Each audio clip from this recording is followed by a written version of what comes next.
Bonjour à tous. Dans cette vidéo, on va présenter les bases de l'ingénierie hydraulique. Je suis Michel Sabourin et cette vidéo fait partie du cours ENR 811 Énergie renouvelable. Donc, on va aborder les concepts d'énergie locale et des différences d'énergie aux bornes d'une composante. On va voir les définitions de puissance et de rendement. On va parler du fonctionnement et de l'opération d'une turbine, de la cavitation, de ses méfaits et de son utilité pour le dimensionnement de la turbine. On va parler de la réalisation et du chemin critique de la réalisation d'une turbine. Et on va finalement parler des solutions environnementales. Donc, si on imagine une ligne de courant qui parcourt le circuit du niveau amont, en passant par les différentes composantes du circuit ici, jusqu'au niveau aval. Donc, on a une vision monodimensionnelle de l'écoulement. Le long de cette ligne de courant, l'équation de Bernoulli nous permet d'obtenir l'énergie totale à partir de l'énergie potentielle, donc de l'altitude, de la pression locale, ici pour le niveau amont, c'est la pression atmosphérique, et de la vitesse de l'écoulement. Ici, pour le point 1, la vitesse est nulle. Donc, en suivant l'évolution des paramètres altitude, pression et vitesse, on peut, en chacun des points, déterminer l'énergie totale à ce point. Il s'agit d'une énergie massique, c'est-à-dire d'une énergie par unité de masse. Donc, on parle de joules par kilo, ce qui est équivalent à des mètres carrés par seconde carrée ou des pascals mètres cubes par kilo.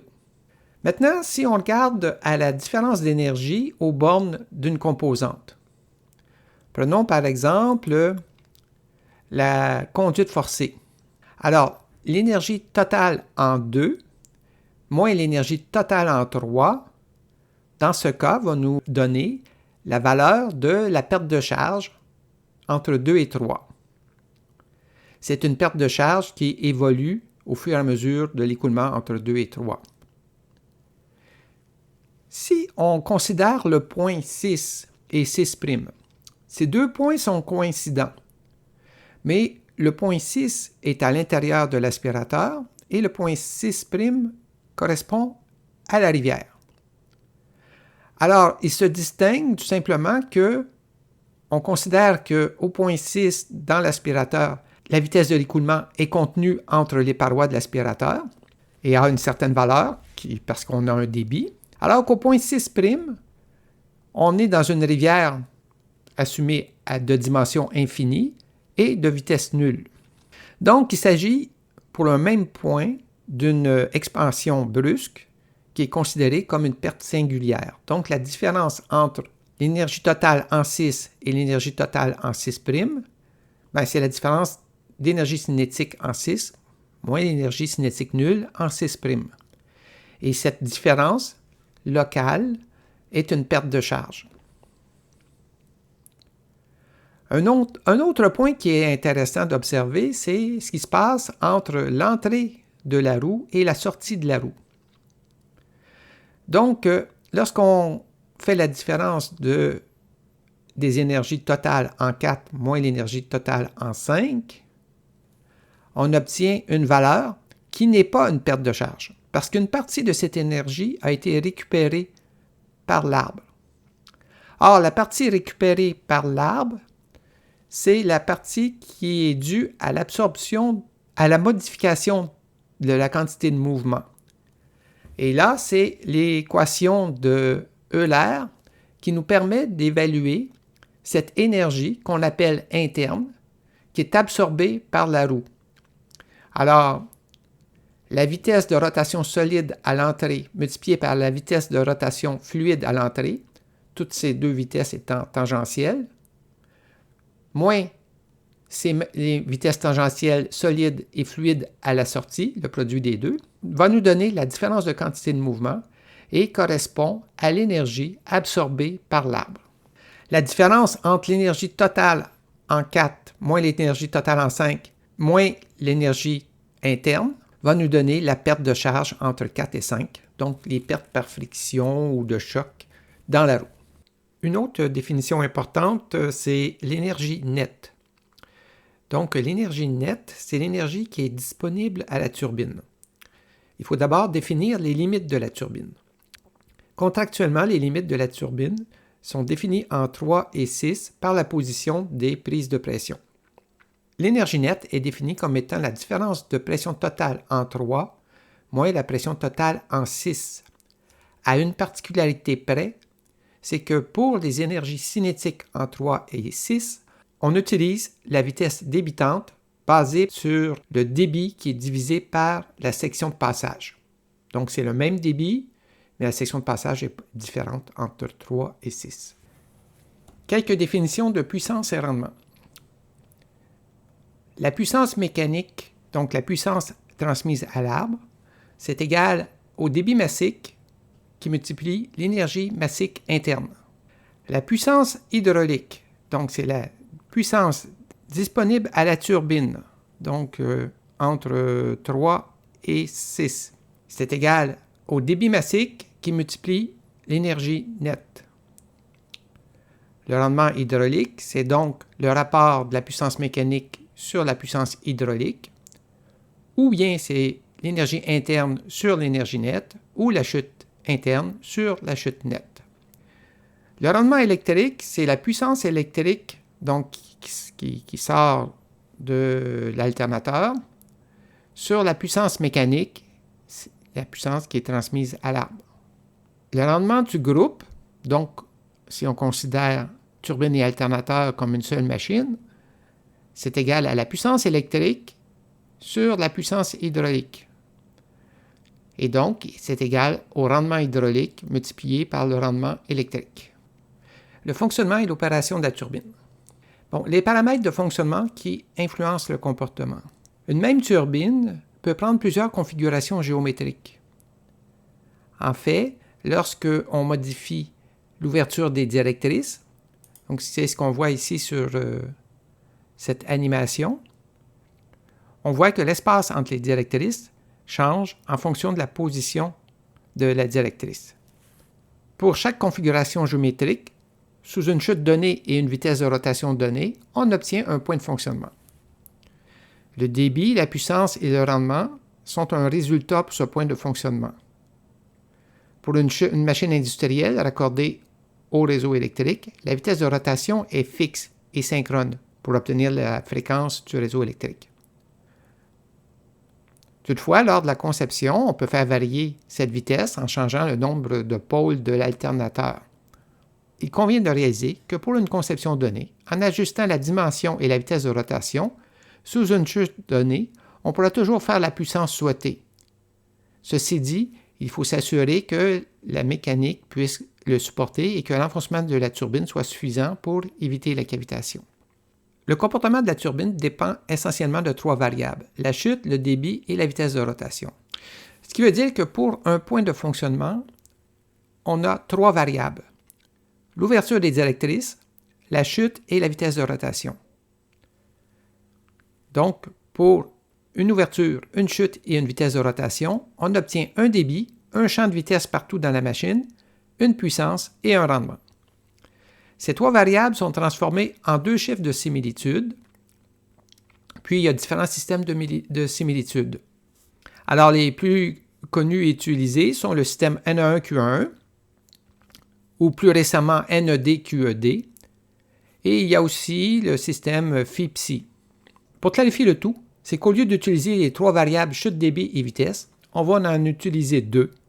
Par exemple, on va utiliser un N11 qui est calculé à partir de ces valeurs et un Q1 qui est calculé aussi à partir de ces valeurs.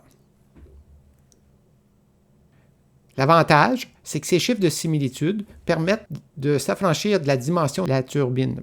La loi de similitude la plus importante, c'est la condition de Combrato. Pour être en similitude, 2 turbines dont les géométries ne sont différentes que par un facteur d'échelle ont leurs angles identiques en chacun des points. Cette condition n'est satisfaite que si le rapport des vitesses d'écoulement au carré est égal au rapport des énergies ou chutes. Ce qui veut dire que si on a un modèle et un prototype qui sont identiques au facteur d'échelle près, donc à la même ouverture du distributeur, mais essayés dans des conditions différentes, donc une chute pour le modèle et une chute pour le prototype. Dans l'écoulement, chacun des points homologues va présenter une vitesse. Or, le rapport des vitesses au carré va être dans le rapport des chutes d'essai de ces deux machines. Cela nous amène à la représentation graphique des performances de la machine.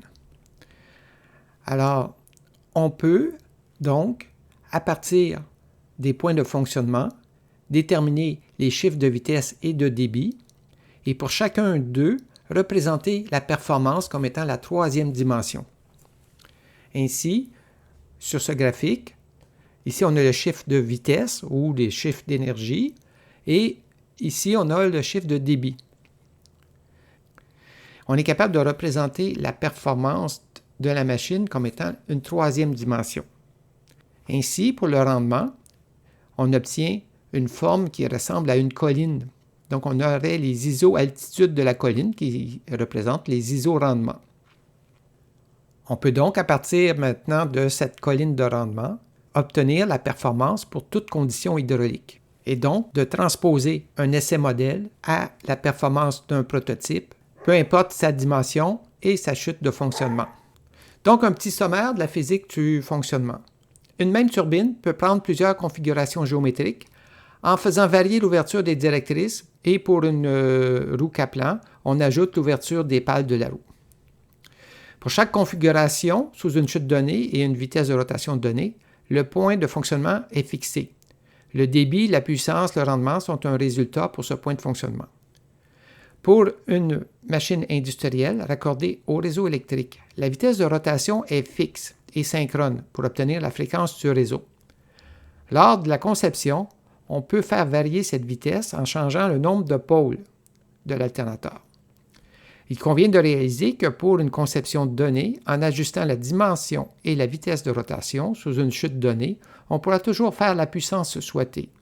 Ceci dit, il faut s'assurer que la mécanique puisse le supporter et que l'enfoncement de la turbine soit suffisant pour éviter la cavitation.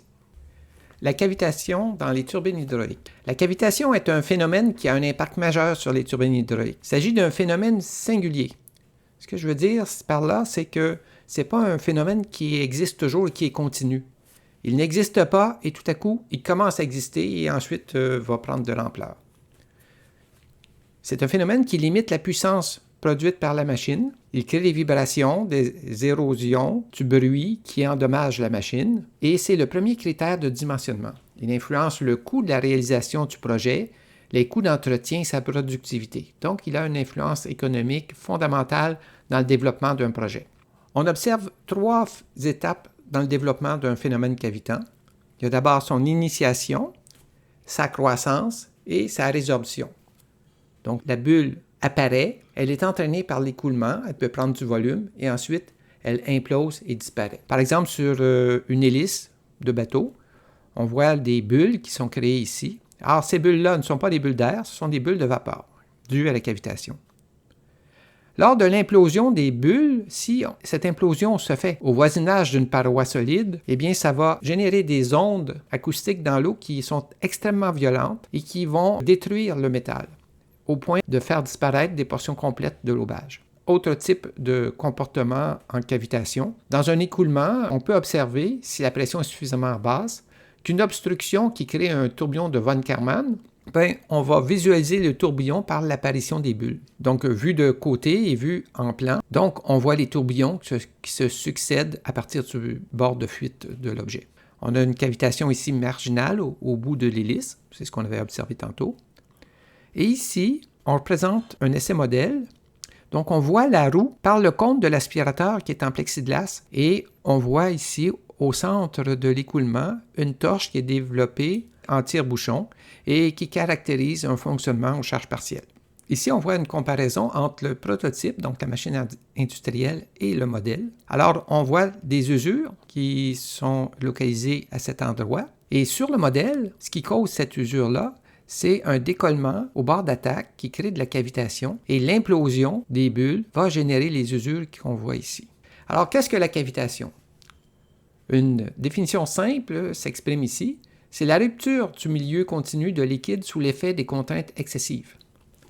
En fait, c'est un peu un phénomène qu'on peut assimiler à une rupture en résistance des matériaux. On met le fluide sous tension et il brise, et donc il casse. Alors, c'est un phénomène qui fait appel à la mécanique des milieux continus. À température constante, un liquide sous tension suffisante se rompt, le vide ainsi créé est rempli de la phase gazeuse. Pour de l'eau, c'est de la vapeur d'eau. Cette limite s'appelle la tension de vapeur et dépend de la température. C'est un phénomène thermodynamique. Sur un diagramme de pression-température, alors, si on est à température variable et à pression constante, eh bien, le phénomène va s'appeler de l'ébullition lorsqu'on va franchir la limite où elle apparaît.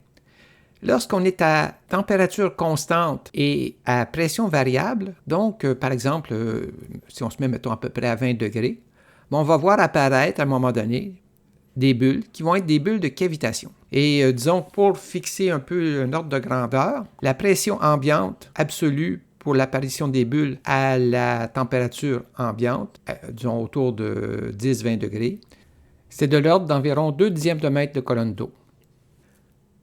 Pour concevoir un système hydraulique en tenant compte de la cavitation, il faut appliquer certains critères. Alors, le critère de cavitation s'appuie sur la notion de pression statique absolue moins tension de vapeur. Alors, pour un point localisé significativement, donc c'est-à-dire à l'endroit où la cavitation va se produire, donc un point en 3 dimensions dans l'écoulement, alors le chiffre qu'on appelle le nombre de Thomas est représenté comme étant la pression absolue moins la tension de vapeur divisé par l'énergie, le tout avec des unités homogènes. Donc, c'est le net positive suction energy divisé par l'énergie, ou plus souvent utilisé, le net positive suction head divisé par la chute. Donc, c'est un critère qui permet de comparer des situations de cavitation pour une géométrie donnée. Alors, si on applique ce principe-là à une géométrie de centrale hydraulique, on veut déterminer le net positive suction energy à la sortie de la roue où on observe la production de cavitation. Alors, pour déterminer la pression absolue à ce point, on va considérer la pression atmosphérique plus l'enfoncement plus la perte de charge et on obtient ici la pression absolue. Donc, dans les définitions, HS, c'est la hauteur de sustentation qui correspond à la hauteur de la roue au-dessus du niveau aval. Dans la représentation actuelle, le HS, comme la roue est sous le niveau aval, va être négatif. Moins un chiffre négatif, donc ça va devenir un chiffre positif. Donc l'enfoncement, qui correspond à l'inverse de la hauteur de sustentation, ici, va nous amener à des pressions supérieures plus on est enfoncé.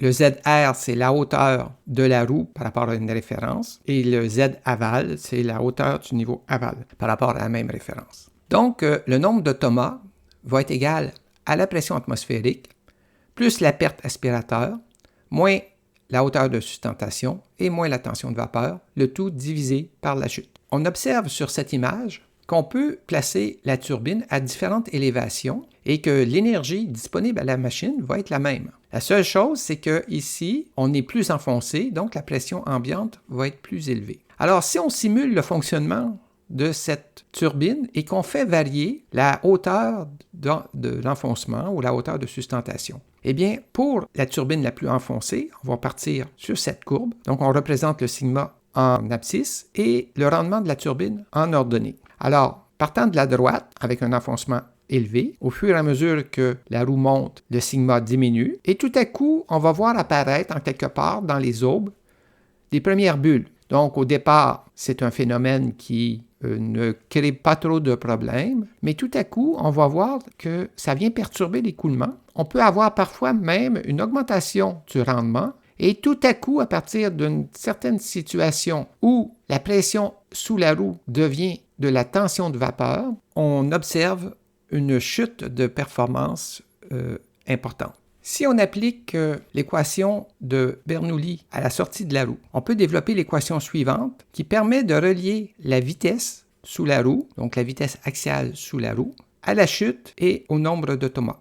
Alors donc, il y a une relation entre le nombre de Thomas et la vitesse de l'écoulement. Et ainsi, on peut déterminer à quel débit et éventuellement à quelle puissance, on va voir apparaître la cavitation à la sortie et se baser sur ce critère pour dimensionner la machine. Donc, la variation du diamètre pour permettre de satisfaire la pression sous la roue est un critère de dimensionnement et c'est un critère économique fondamental puisque tout le reste de l'équipement et de la centrale, finalement, va être défini à partir de ce diamètre. Alors, notion importante, la relation d'Euler implique que pour un tracé de turbine donné, exploité sous une chute spécifiée, il est toujours possible de trouver une combinaison de diamètre de vitesse de rotation pour produire la puissance désirée. Donc, sur la base de la compatibilité des écoulements avec les angles du tracé, une seule conception de turbine pourrait satisfaire tous les besoins. La réalité est tout autre. La tenue mécanique doit être assurée et finalement, comme la dimension est liée au comportement en cavitation, il devient nécessaire d'optimiser le tracé pour obtenir la meilleure valeur pour l'exploitant en intégrant les coûts du génie civil entraînés par l'enfoncement nécessaire pour éviter la cavitation. Plus on augmente l'enfoncement, plus on est capable d'augmenter la vitesse de l'écoulement, ce qui veut dire qu'on est capable de faire une turbine plus petite. Ce faisant, si on augmente l'enfoncement, on a besoin d'excaver de façon plus importante. Donc, il y a une optimisation à faire entre le diamètre de la roue choisi et l'enfoncement pour obtenir le projet le plus économique pour l'opérateur. Réalisation d'une turbine hydraulique et son chemin critique. Comme il s'agit d'une conception qui est faite sur mesure, il y a un développement qu'il faut faire. Le développement hydraulique s'appuie sur des essais sur modèles réduits. On fait des essais pour réduire le risque technique parce que les méthodes de calcul actuelles ne sont pas assez précises. Alors donc, on part de notre expérience passée, on choisit une turbine dont le comportement se rapproche de celle qu'on veut et on va l'optimiser en faisant des calculs par simulation numérique, CFD, Computational Fluid Dynamics. Une fois qu'on est satisfait, on va construire un modèle réduit et ensuite l'essayer sur la plateforme. Alors ici, on représente la plateforme. On voit ici la conduite forcée, la bâche spirale, le compte de l'aspirateur et le coude de l'aspirateur. Alors, juste pour donner une idée de l'échelle, le diamètre de la roue est d'environ 350 mm. Il y a une cuve amont et une cuve aval. On a ici une génératrice qui capture l'énergie mécanique générée par la turbine. Tout ça, c'est piloté de l'extérieur, de la console. On peut spécifier une consigne pour obtenir l'ouverture des directrices, ajuster la vitesse de la pompe qui alimente le circuit et ajuster la vitesse de l'alternateur. Ainsi, on est capable de simuler toutes les conditions que la machine industrielle va voir et bien au-delà. Les résultats sont affichés et enregistrés. En termes de délai, la conception et la construction du modèle prend plusieurs mois et coûte plusieurs centaines de milliers de dollars. L'opération de la plateforme coûte quelques milliers de dollars par jour. Donc, il n'est pas exceptionnel qu'un développement hydraulique prenne presque 1 an et coûte $1 million. Le développement est un processus en boucle qui peut nécessiter l'essai de plusieurs composantes avec des modifications. Les coûts et les délais ont un impact financier important si on les compare aux coûts totaux des équipements. Ils ne peuvent être soutenus que pour une œuvre d'envergure. Typiquement, cela se justifie pour une centrale de plus de 100 MW de capacité. Les essais sur modèle réduisent les risques techniques associés au prototype. Les coûts des équipements par rapport au coût total est très faible, alors leur impact sur la rentabilité du projet est important. Les essais sont conduits dans un laboratoire spécialisé et régi par la norme de la Commission électrotechnique internationale. Alors ici, on a une vue schématique de la plateforme d'essai. On a notre modèle d'essai. Typiquement, notre modèle est d'environ 10 mètres au-dessus de la pompe qui alimente le circuit. On équipe ce circuit de débitmètres. Évidemment, il y a des prises de pression aux bornes de la turbine pour déterminer la chute. Et on est capable de contrôler la pression absolue dans le circuit, ce qui permet de simuler la cavitation. On a aussi une cuve jaugée qui permet de calibrer les débitmètres. Donc, sur la plateforme, on est capable de mesurer le couple généré par la turbine, sa vitesse de rotation, les pressions à l'amont et à l'aval de la turbine, le débit, la vitesse de rotation, et de là calculer les rendements, le nombre de tomas, faire les observations associées à ce nombre de tomas, simuler des conditions comme l'emballement, mesurer les fluctuations de pression dans des conditions de charge variées. Bref, on est capable de simuler toutes conditions que va voir la machine industrielle. Dans la réalisation d'une turbine, la roue est la composante la plus importante. C'est la plus complexe et c'est la plus longue à réaliser. Donc ici, on voit un exemple d'une roue d'environ 6 mètres de diamètre. Elle est constituée d'une ceinture, d'aubes et d'un plafond. Les aubes sont soudées au plafond et à la ceinture. La réalisation des aubes commence par la fabrication d'un modèle en bois qui sert ensuite à créer des moules en sable dans lesquels on va couler l'acier. Donc ici, on a un moule en bois pour une Kaplan. Ensuite, on va usiner ces pièces moulées pour obtenir la géométrie finale de l'aube. Donc, on peut partir de pièces coulées ou on peut aussi former des aubes dans des poinçons et matrices sous haute température. Voici des aubes finies d'usiner. On remarquera que les ondulations qu'on voit à l'œil représentent des déviations de l'ordre de 0,1 à 0,2 mm qui vont être enlevées par meulage. Ici, on est en train d'usiner une pale de turbine hélice. Alors, c'est une machine à 5 axes. Donc, les 5 axes sont les 3 dimensions X, Y, Z et 2 rotations. Le 6e axe, c'est la rotation de la broche qui permet de faire l'enlèvement de matériaux. Ici, c'est une turbine hélice qui est terminée. Donc, la roue, c'est une pièce qui est hautement critique pour la viabilité économique de l'ensemble du projet. Elle est très coûteuse. Il n'y a pas de roue de secours, de remplacement. Donc, elle doit fonctionner sans faille et presque sans entretien.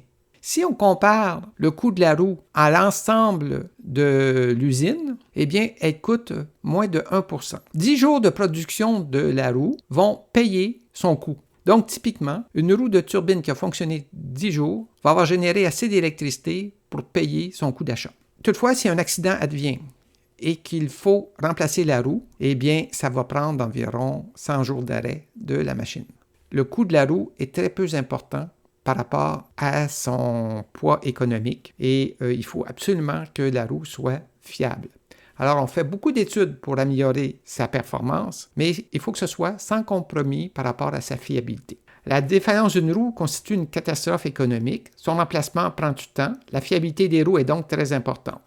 On doit donc favoriser les efforts dans l'optimisation de la fiabilité. Le coût de la roue représente peu d'investissement par rapport à l'ensemble du projet. On doit conclure qu'il faut optimiser la fiabilité avant le coût de fabrication de la roue. Ici, à titre complémentaire, on présente la séquence de montage d'une turbine hydraulique. Comme ce sont des pièces très lourdes et de très grandes dimensions, l'assemblage se fait au site. On commence par installer le blindage de l'aspirateur qui sert en même temps de moule pour couler le béton. Ensuite, on installe l'avant-distributeur qui sert d'assise à l'alignement de toutes les pièces suivantes. On dépose la roue et le flasque inférieur du distributeur. On installe le distributeur, le fond supérieur et le mécanisme de vannage. On installe ensuite le croisillon rotor, l'arbre alternateur et le rotor alternateur, de même que le stator. On termine avec les tuyaux d'aération qui amènent l'air à la roue. La roue fait partie des premiers items qui sont montés. La remplacer demande de démontage de tout l'ensemble, qui est très long et très coûteux. Lors de la réalisation d'un projet hydroélectrique, mis à part la construction du génie civil, la réalisation de la turbine se heurte à 2 obstacles majeurs qui influencent l'échéancier. Il s'agit de la durée des essais modèles et de l'approvisionnement des pièces coulées de la roue. Comme les essais modèles se veulent une validation de la conception, on ne peut approvisionner les composantes de la roue et lancer la fabrication sans prendre des risques importants. Donc, en général, on va commander les pièces après que la conception a été validée sur essais modèles. Pour donner un ordre de grandeur, les essais modèles prennent généralement de 6 à 12 mois et l'approvisionnement des pièces moulées environ 8 mois. Les solutions environnementales. Alors, le vieillissement des équipements et les préoccupations environnementales pilotent maintenant le changement. Pour les turbines, les solutions se trouvent dans l'amélioration des performances, la réduction des lubrifiants minéraux dans les mécanismes, les passages hydrauliques ichthyophiles, donc fish-friendly, l'augmentation de l'oxygène dissous lorsque requis. Une grande partie des préoccupations environnementales proviennent des économies matures, comme l'Amérique du Nord et l'Europe, qui possèdent déjà un parc de machines sujettes à d'éventuelles réhabilitations. C'est dans ce contexte que l'amélioration des performances est considérée. Bien sûr, pour les nouvelles installations, les mêmes technologies sont appliquées. S'il n'y a pas de surcoût associé, ce sera automatique. Autrement, dans l'appel d'offres, il faut judicieusement donner une méthode d'évaluation qui permettra d'optimiser la machine. On comprend que l'amélioration des performances permet d'éviter le gaspillage de la ressource à la source. C'est un gain énergétique, de puissance et de réduction des coûts de maintenance qui est directement favorable à la rentabilité économique du projet.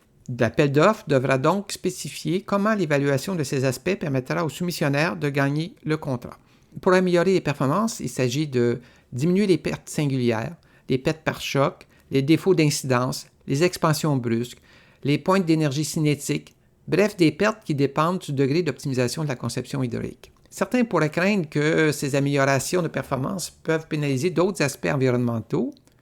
On pense en particulier à la survie des poissons, mais or, en général, il n'en est rien.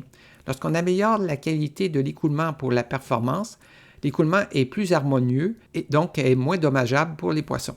Un exemple d'une réalisation de réhabilitation avec amélioration de performance, c'est le cas de Chief Joseph aux États-Unis. Chief Joseph aux États-Unis, c'est la centrale de production d'énergie la plus importante de toutes les États-Unis. La turbine avant réhabilitation produisait 100 000 horsepower et après la réhabilitation, on a monté sa puissance à 120 000 horsepower, donc une augmentation de 20 %. À cette augmentation de puissance, on a augmenté le rendement de 6,5 %. Et tout ça en améliorant aussi la performance en cavitation et la fiabilité. Comment une telle amélioration est possible? C'est grâce au développement technologique des 20 dernières années qui a fait généraliser l'utilisation de la CFD dans la conception des machines. Une autre solution environnementale, c'est la réduction des lubrifiants minéraux. On peut dire que maintenant, c'est une solution qui est utilisée de façon systématique pour les nouvelles machines, pour la réhabilitation. Tous les mécanismes qui étaient graissés, donc avec des douilles en bronze, sont remplacés avec des douilles en polymère qui permettent d'éliminer la graisse. L'avantage, c'est que c'est moins cher à l'achat et à l'entretien. Ça évite de rejeter de la graisse dans l'environnement. C'est fiable et durable et les coefficients de friction sont faibles, ce qui diminue les efforts dans les mécanismes. Aussi, l'eau peut être utilisée comme lubrifiant dans certains dispositifs qui ont été conçus à cet effet. On pense en particulier au palier à l'eau hydrostatique. On peut remplacer un système à l'huile par un palier qui est alimenté par de l'eau sous pression. L'avantage de l'eau, c'est qu'elle présente une viscosité inférieure, donc moins de pertes par friction et plus de rigidité. On est localisé plus près de la roue, donc plus près de la source des excitations, donc du point de vue mécanique, c'est plus efficace. Ça permet de réduire les jeux au labyrinthe, donc ça a plein d'avantages. Toutefois, ce genre d'application n'est pas valable sur toutes les machines. Il faut étudier cas par cas l'application de cette solution. Une autre solution de remplacement de l'huile par l'eau, c'est dans les moyeux de turbines Kaplan. Typiquement, les mécanismes baignent dans l'huile. Eh bien, si on remplace les douilles de bronze par des douilles en polymère, on peut remplacer l'huile par de l'eau et ainsi éliminer un risque majeur de fuite d'huile dans la rivière. C'est une solution qui est bien adaptée et qui peut s'appliquer dans la majorité des cas. Alors, les turbines ichthyophiles, ce sont des turbines qui minimisent la mortalité des poissons. Pour des raisons de fonctionnement efficace, l'écoulement dans une turbine doit minimiser les chocs et les pertes. L'écoulement contourne donc les obstacles harmonieusement. Les poissons qui sont entraînés par l'écoulement ont une densité très voisine à celle de l'eau et donc se comportent à peu près identiquement. Toutefois, ils ont des dimensions, dont une longueur, qui font que la géométrie de leur corps peut être soumise à des conditions hydrauliques différentes. On pense à la turbulence, au chargement mécanique dû aux contraintes de cisaillement et de pression. De plus, si leur dimension est significative par rapport au passage hydraulique, il y a des incompatibilités géométriques. Tous ces phénomènes peuvent désorienter, blesser et même tuer les poissons. La mort des poissons dans les turbines devient préoccupante quand, dans le cycle de vie de l'espèce concernée, tous les poissons doivent monter et descendre obligatoirement la rivière et donc franchir des barrages. Il y a des poissons anadromes qui remontent les rivières pour se reproduire et des poissons catadromes qui retournent à la mer pour se reproduire. Pour la montaison, il y a des passages alternatifs qui permettent efficacement aux poissons de franchir le barrage. On pense en particulier aux escaliers. Ces installations sont construites en parallèle et n'affectent en rien les turbines. Là où les turbines peuvent être mises à contribution, c'est lors de la dévalaison.